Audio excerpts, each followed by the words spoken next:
Welcome guys, আমি জিয়াদ আহমেদ আকাশ। তো চলে আসলাম একটা ভিডিও নিয়ে। সেটা হচ্ছে আমাদের ধূমকেতুর অলরেডি ট্রেইলার লঞ্চ হয়ে গিয়েছে। প্রায় 1,18,000 মানুষ লাইভ স্ট্রিমিংয়ে ছিল। আমি টোটালি লাইভ স্ট্রিমিংটা দেখলাম, অনেক সুন্দর। দেব আর শুভশ্রীর এত বছর পর দুইজন একসাথে সাক্ষাৎকার, অনেক ভালো লাগলো ব্যাপারটা। আর যেটুকুই খুনসুটি ছিল, ভুল বোঝাবুঝি ছিল, সব ঠিকঠাক হয়ে গিয়েছে, ভাল লাগছে। তবে সামনে হয়তোবা আমরা আরও কাজ দেখতে পারি, এটাও তাদের কথা শুনে মনে হলো। যাই হোক,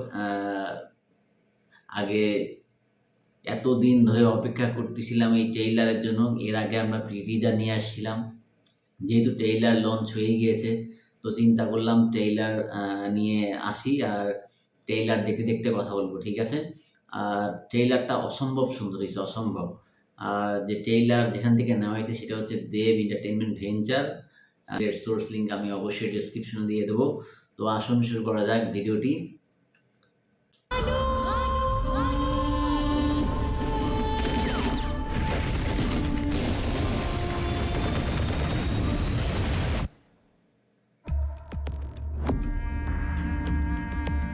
কে তুমি?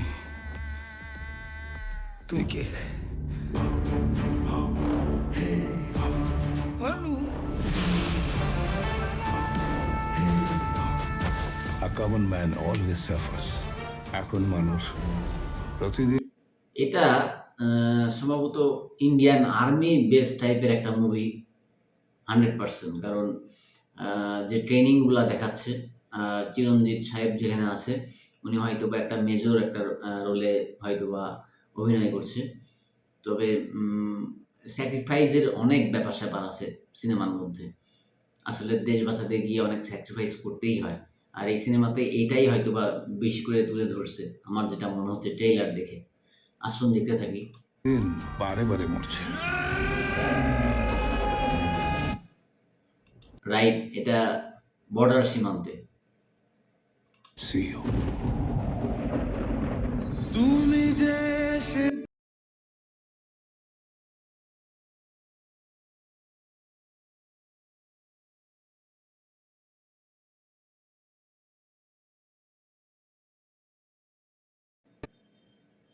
এই সিনটা দেখে মনে হচ্ছে যে দেব বিয়ের পর যখন চলে যায় বর্ডারে, আর শুভশ্রী, ভানু, এই সিনেমায় দেবের ক্যারেক্টারের নাম দিয়েছে ভানু। তো ভানুর জন্য হয়তোবা অপেক্ষা করতেছিল, এরকম কিছু একটা বোঝাচ্ছে।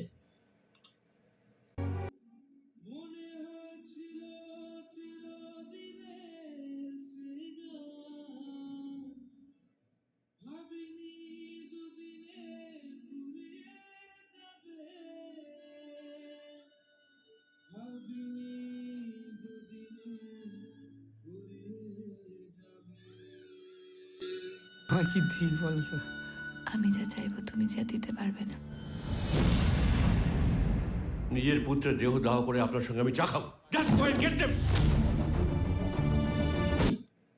আদর্শ যখন শত্রু, পুত্রের দেহ দাহ করে আপনার সঙ্গে আমি চা খাবো। Just go and get them!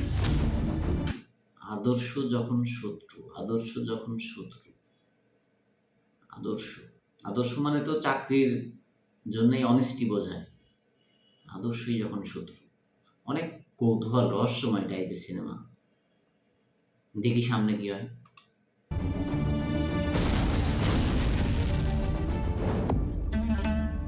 আপনি ইন্দ্রনাথ খাসনবিশ।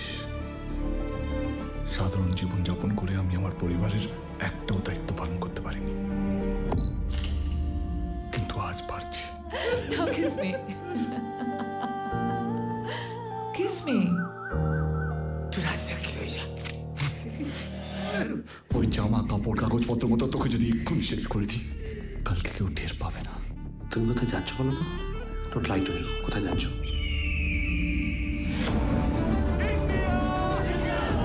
জীবন দিয়ে ভালোবাসা, রাইট। আমি এটাই ভাবছিলাম যে এটা একটা ইন্ডিয়া সিনেমা, মানে ইন্ডিয়া বেস সিনেমা, আর বর্ডার নিয়ে কাহিনী। আর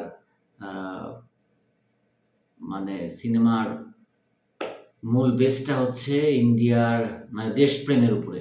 দেশপ্রেম, একটা সোলজার যখন যায় দেশ রক্ষার্থে তাকে কতটা স্যাক্রিফাইস করতে হয় সেটাই এই সিনেমাটাই বোঝাইছে। এতটুকু আমি শিওর হয়ে গেছি। দেখতে থাকি। দিনের শেষে পশ্চিমেতে ডুববি যখন একা, বলে যাস সবাইকে আর হবে না দেখা।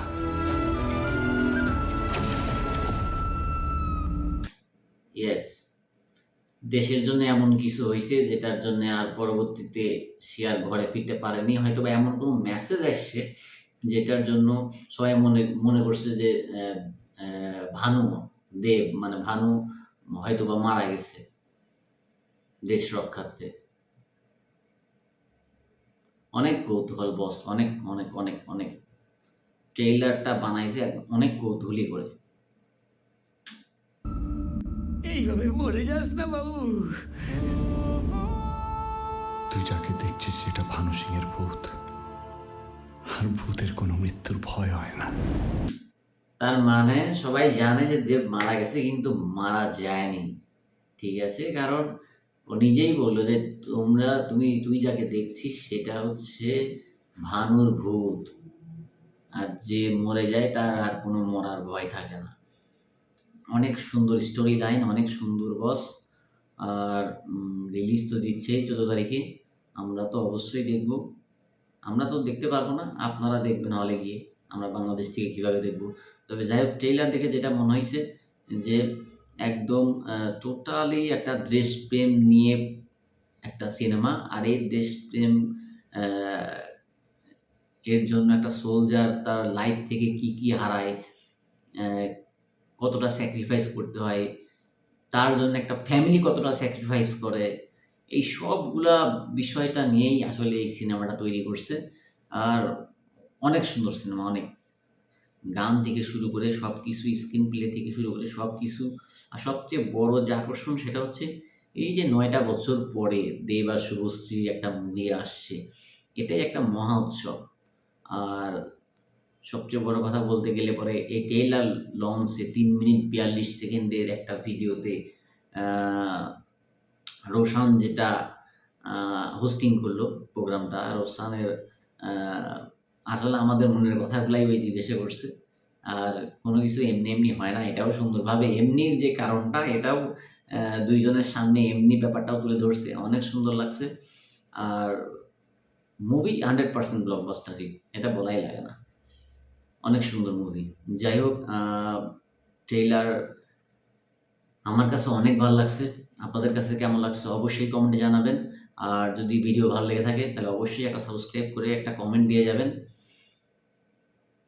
বস, আমি অনেক এক্সাইটেড এই মুভিটার জন্য। যাই হোক, দেখা হচ্ছে পরবর্তী ভিডিওতে। আজকের মতো এই পর্যন্তই। আর ধূমকেতুর জন্য অনেক বড় একটা অভিনন্দন। আর আমার এমনিতেই ভাল লাগে দেশপ্রেম টাইপের ছবি, এমনিতেই অনেক ভাল লাগে। আর এখানে শুধু দেশপ্রেম নিয়ে না, তার পিছনের একটা অনেক গল্প, অনেক কিছু আছে যা একটা মানুষকে কমপ্লিটভাবে হ্যাপি করতে পারবে। যাই হোক, আমার কাছে অনেক ভালো লাগছে। আপনারা অবশ্যই হলে গিয়ে সিনেমাটি দেখবেন। আর কৌশিক গাঙ্গুলি অনেক সুন্দরভাবে প্রেজেন্ট করছে। আর সবচেয়ে বড় কথা এই যে রিইউনিয়নটা করছে, এটাই অনেক বড় ব্যাপার। দেব আর শুভশ্রীকে এতদিন পরে সিনেমাটা রিলিজ দিতে পারতেছে, এটাই অনেক বড় ব্যাপার। যাই হোক, ভালো থাকবেন, সুস্থ থাকবেন। আজকের মতো এই পর্যন্ত। দেখা হচ্ছে পরবর্তী ভিডিওতে। আল্লাহ হাফেজ।